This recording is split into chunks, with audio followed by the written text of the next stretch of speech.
We are constantly told that this current WWE roster is stacked with talent, and Bret Hart also thinks it is stacked. He thinks that it is stacked with subpar wrestlers. Welcome back, guys, to Fog Wrestling. I'm sick of hearing how good this current roster is.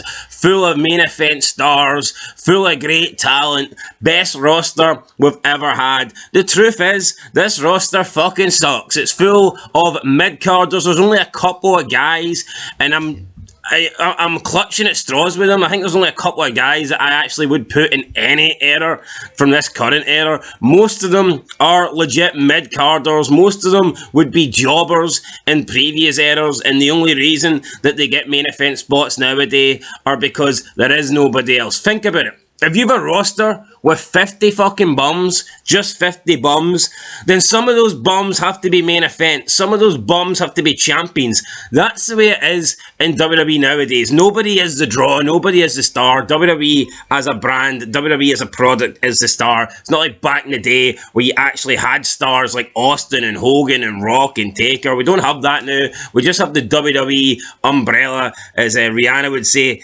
Ella, and everyone is just stuck underneath this, and it's just about cramming all these shitey wee mediocre wrestlers into the one WWE bubble, so to speak. And Bret Hart agrees. He says that modern wrestling is full of subpar wrestlers, and I totally agree with Bret Hart. So he was doing an interview with Fox Sports Australia, and he was discussing modern wrestling. So we're going to read out his interview, and then we're going to give our opinion on what he had to say. So this is basically him just breaking down what he sees currently today in professional wrestling. Bret Hart said, and I quote, "I saw something just a few days ago in a wrestling match where all the girls were lying in the middle of the ring together and they were doing the big belly flops on all of them. And you think they would get away from that kind of phony, rehearsed kind of wrestling?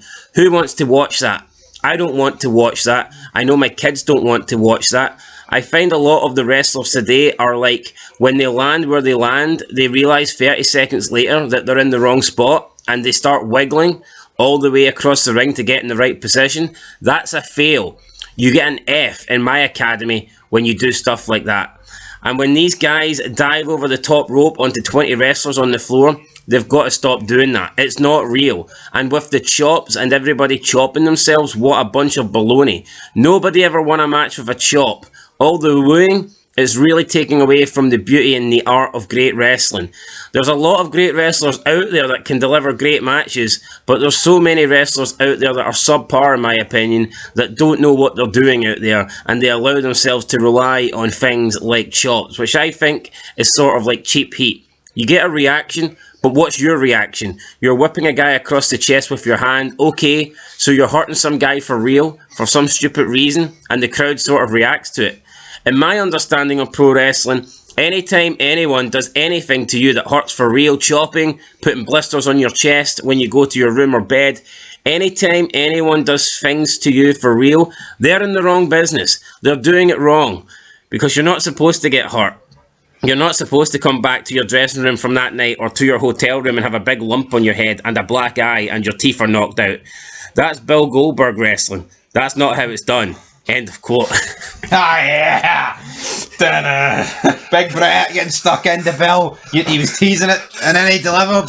He stuck it in, damn it. We've heard the indie wrestling, Japanese wrestling, hardcore wrestling, technical wrestling, mat wrestling, and submission wrestling, the high-flying cruiserweight wrestling. Now we've got Jew wrestling. And now we've got the Bill Goldberg style of wrestling. And you know what? I 100% agree with Bret Hart. You look at the majority of the people in the WWE roster, right? And while I think there's a lot of people that are pretty good wrestlers but just aren't stars, okay? I see a lot of these people are mid-carders. I'll be the first to admit, right? There's good wrestlers in terms of what they can do in the ring.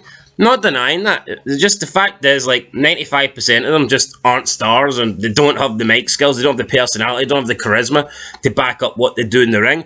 But there's also a large part of the roster that do fucking suck, and like everything that Bret's talking about here, minus the chops. I don't really mind the chops as much, but it does annoy me when everyone does them. Back in the day when it was only Flair doing it, I think it worked so much better. Then we got the likes of maybe Shawn Michaels would do it. I don't know if it was in honour of Flair or he's just trying to rip off Flair. I'm not too sure what it was. But now we're in an era where it's like everyone does the chops. And Bret Hart's right. I mean, you see them do chops and then they're leaving blisters on the person's chest. And I mean, that's not really the way it should be. No, it shouldn't be that way. And I want to go back to the wiggling in the ring. Yeah, I was going to get on. That's what I was going to get on to next. I think that is awful. See when you see someone lying down and they know someone's climbing to the top rope and you just see them twirl their body around like fucking 175 degrees or something, just so they're in the right spot. I think it's more of a women thing, that. I think the men do it, but I think the women, he's right. He said in that, I think he's talking about the Rumble, the Women's Rumble or whatever.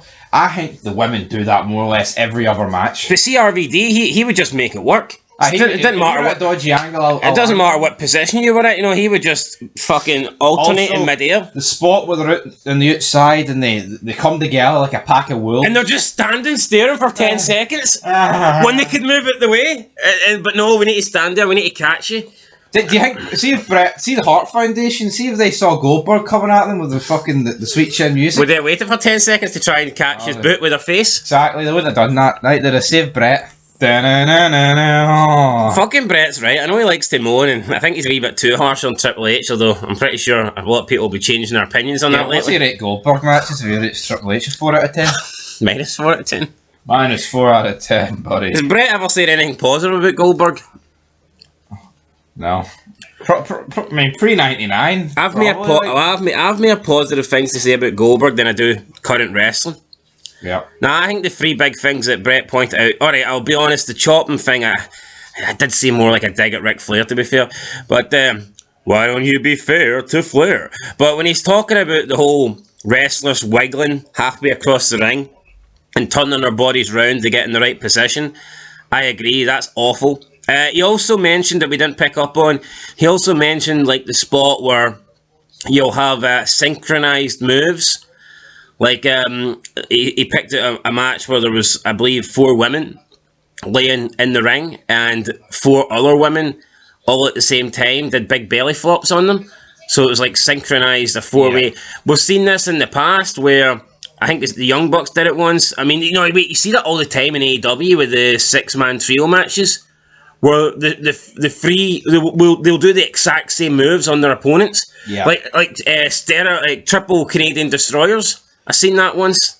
It's like, what the fuck is that? I mean, but did you get that back in the day? You got it the odd time with Kane and Undertaker, but it made sense because like they had that sort of brotherly fucking spiritual connection where it's like, it just made sense when they were doing it. See, wrestling back in the day, it was like you believed that they were doing everything they could to win. See, now you feel like they're doing everything they can to get their spots in. And with their mystery powers, with Kane and Undertaker, when they did like synchronized chokes. Well, that's another reason why it felt real. It felt like they were trying everything they could to win. And you know what? See, if they did botch, they played off the botches. See, today, if they botch, they fucking redo the spot like it never happened to botch. It's ridiculous. Like, see when you think about it, right? See that Randy Orton spot on Jericho? That sticks out like a sore thumb. It does. In that era. See if that happened today, you wouldn't really blink it. I mean, you'd be like, well. But see when that happened back then, because like shit like that just didn't happen. The only thing that stood out like a massive sore thumb. The only thing I will say about that, and I'm not even going to try and defend it, but at least with him botching it, it's not like Jericho just stood in mid-air waiting for him to do it again. He was still applying the walls of Jericho. But from Orton's point of view, it's like, what are you doing? Just boot him or something. You know what I mean? Like, it's not like Jericho's just waiting to get RKO'd. He's trying to make the guy tap. True, but I mean, I think Jericho maybe should have just... No, there's instances today, like Big Show and Del Rio, I know that's like 12 years ago, where he's just sitting there holding the fucking paint can or whatever it was, or the bucket, and then he has to wait for Del Rio to jump up again. Garbage. Anyway, I agree with Bret Hart. Today's wrestlers fucking suck. There's no stars. I mean, I didn't really think Bret Hart was the biggest star, but you take a prime Bret Hart and you put him into today's wrestling. When he came out with the glasses, man, he did the 12. He would look like Hogan today. He would. He'd be like Austin, 99, 98. Today, there's no doubt about it, right? Bret would be a superstar in today's business. He'd take that belt off Roman Reigns in 3 seconds. Maybe even 2 seconds, because you don't need 3 seconds to lock in a sharpshooter. Ooh. So anyway, aye, he doesn't like today's wrestling. At this day and age, I think Bret would need all he fucking needs to walk in a short He doesn't like today's wrestling. He doesn't like Bill Goldberg's style of wrestling. He thinks it should be. He's right. Like, it's almost like today's wrestlers, they're proud of, like, oh, look at the chops, look at the fucking blisters I put in him. It's like, Brett, see you go home, like, you shouldn't be having a black eye, you shouldn't be, your chest shouldn't be peeling skin and shit like that. I mean, the art of wrestling is gone. Like I said, it's all about protecting your opponent, and now you just see people doing all this crazy fucking shit, and there's like no protection there. No, absolutely none. I agree with Bret. He is a bitter bastard. I think he needs to leave the Goldberg stuff in '99, but here, 25 years later, baby.